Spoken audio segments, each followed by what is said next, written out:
করে বাংলাদেশের মধ্যে যারা মুসলমানদের উপর বেশি নির্যাতন চালাচ্ছে তারা হচ্ছে এই হিন্দুদের একটা সংগঠন, এটা হচ্ছে ইসকন। আপনারা জানেন, নাম শুনেন নাই? আমাদের আপনারা ভালো জানেন, এই গত 2 দিন পূর্বেও আমাদের এক আইনজীবী, ইসলামী আইনজীবী, নাম যেন কি আলিফ, সাইদুল ইসলাম আলিফ না কি জানি নাম, এই যে একজন ইসলামী আইনজীবী চট্টগ্রামের হাটহাজারীতে সরাসরি আদালত প্রাঙ্গণে তারা এই ইসকনের লোকেরা একে ধরে জমা করছে, বলেন নাউজুবিল্লাহ মিন যালিক। কি পরিমাণ কষ্টদায়ক বিষয়! বিন্দু পরিমাণ যদি ভাই ইমান থেকে থাকে অন্তরে, তাহলে কষ্ট লাগার কথা। আজ এখনো আমরা ভিন্ন ছিন্ন বিচ্ছিন্ন বিভিন্ন মতবিরোধ নিয়ে আমরা ব্যস্ত এখনো। কেউ শুধু বাজার নিয়ে পড়ে আছে, কেউ শুধু নিজের ব্যবসা নিয়ে পড়ে আছে, নিজের কেরিয়ার নিয়ে পড়ে আছে, নিজের ক্ষমতা নিয়ে পড়ে আছে, নিজের দল নিয়ে পড়ে আছে। আমাদের ইসলাম আর মুসলমানদের বিষয়ে আমাদের কোনো মাথা কামানি নাই। এই কারণেই মুসলমানদেরকে বিভিন্ন জায়গায় জায়গায় তারা পেয়ে তারা এই সমস্ত অঘটন ঘটাচ্ছে। মনে রাখবেন, আজকে হয়তোবা সেই চট্টগ্রামে এই আলিফ ভাইকে আইনজীবীর গলা কেটেছে, ওই দিন বেশি দূরে নয় যেদিন আপনার আমার গলাও কাটবে তারা। আল মুসলিমুনা কারাজুলিন ওয়াহিদ, পুরা বিশ্বের সকল মুসলমান তারা এক দেহ এক প্রাণের ন্যায়, তারা একজন মানুষের মতো। ইনিস্তাকা আইনুহু ইস্তাকা কুল্লু, ইনিস্তাকা রসু ইস্তাকা কুল্লু।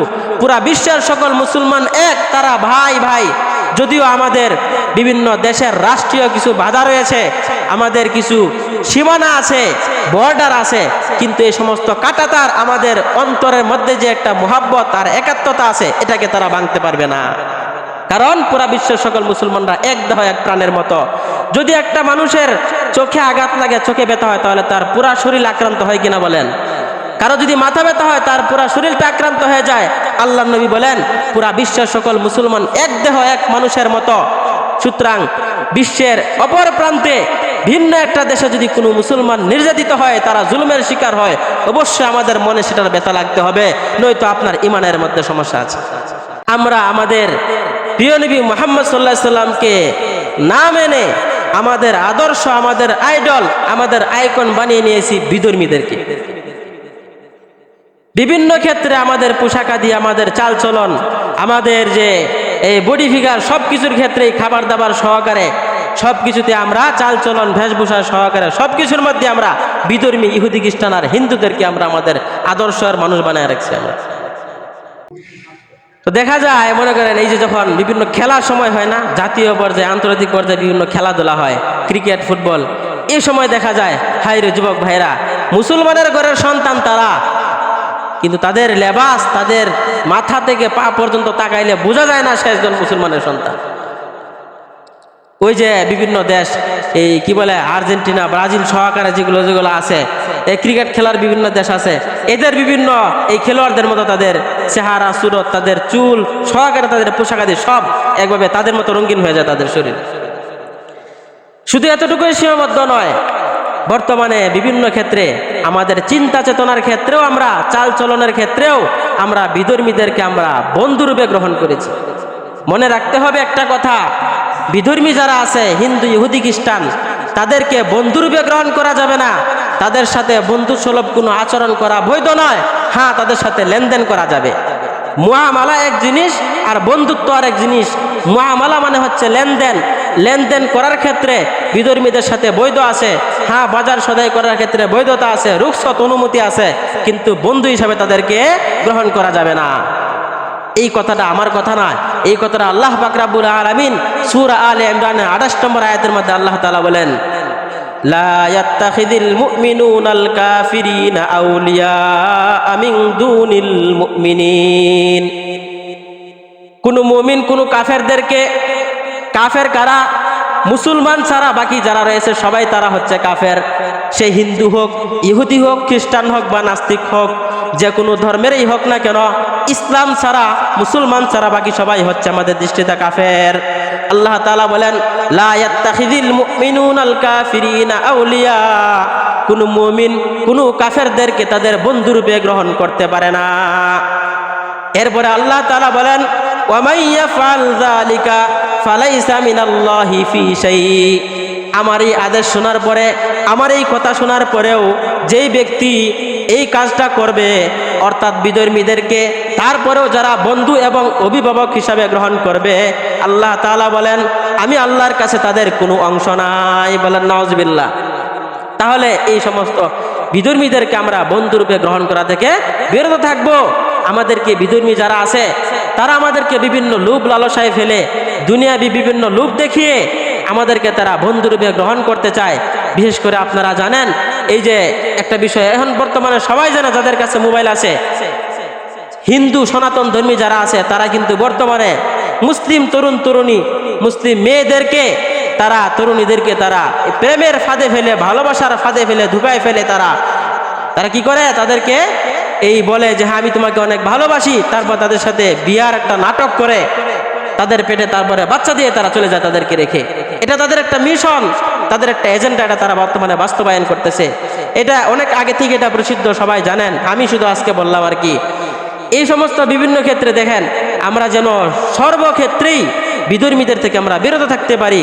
আর আমাদের সবচেয়ে কঠিন শত্রু কারা? আল্লাহ তাআলা বলেন ইন্না আশাদ্দান নাসি আদাওয়াতান লিল্লাযিনা আমানুল ইয়াহুদ ওয়াল্লাযিনা আশরাকু। আমি এই আয়াতটা অনেকবার বলেছি আপনাদের সামনে। আল্লাহ তাআলা বলেন ইন্না আশাদ্দান নাস লাতাজিদান্না আশাদ্দান নাসি আদাওয়াতান। ও মুমিনরা তোমরা শুনো, সবচেয়ে কঠিন শত্রু তোমরা যাদেরকে পাইবা তোমরা, তারা হচ্ছে আল ইয়াহুদ, ইহুদিরা, ওয়াল্লাযিনা আশরাকু, আর যারা শিরিক করে তারা। বলেন তো শিরিক করে কারা? হিন্দুরা। সবচেয়ে বড় সরাসরি শিরিক করে কারা? হিন্দুরা, সনাতন ধর্মীরা। কারণ ইহুদি খ্রিস্টানরা তারা কিন্তু শিরিক করে না, তারা আমাদের নবীকে মানে না, তারা কিন্তু এক আল্লাহকে মানে। ইহুদিরা তারা কি মুসা আলাইহিস সালামের ধর্মের অনুসারী ছিল না? এবারে খ্রিস্টানরা তারা কিন্তু হযরত ঈসা আলাইহিস সালামের ধর্মের অনুসারী ছিল। তারা এক আল্লাহকে মানে, কিন্তু তারা আমাদের নবীকে মানে না। এটাই তাদের মধ্যে আর আমাদের মধ্যে পার্থক্য। কিন্তু যারা হিন্দু, যারা সনাতন ধর্মী আছে, তারা সম্পূর্ণ আমাদের বিরোধী। তারা আমাদের আল্লাহকেই মানে না, তারা অনেক খোদা তারা মানে। এই কথা আল্লাহ তাআলা অসংখ্যবার আল্লাহ তাআলা বলে দিয়েছেন, নবী অনেকবার বলে দিয়েছেন। নবী হাদিসের মধ্যে বলেন মান তাশাব্বাহা বিকওমিন ফাহুয়া মিনহুম। যেই ব্যক্তি পৃথিবীতে জীবদ্দশায় থাকা অবস্থায় যার অনুসরণ করবে, যার সাদৃশ্যতা অবলম্বন করবে, ফাহুয়া মিনহুম, আমি নবী বলে দিলাম সে তাদেরই দলভুক্ত। আরেক হাদিসের মধ্যে নবী বলেন মান তাশাব্বাহা বিকওমিন হুশিরা মাআহুম।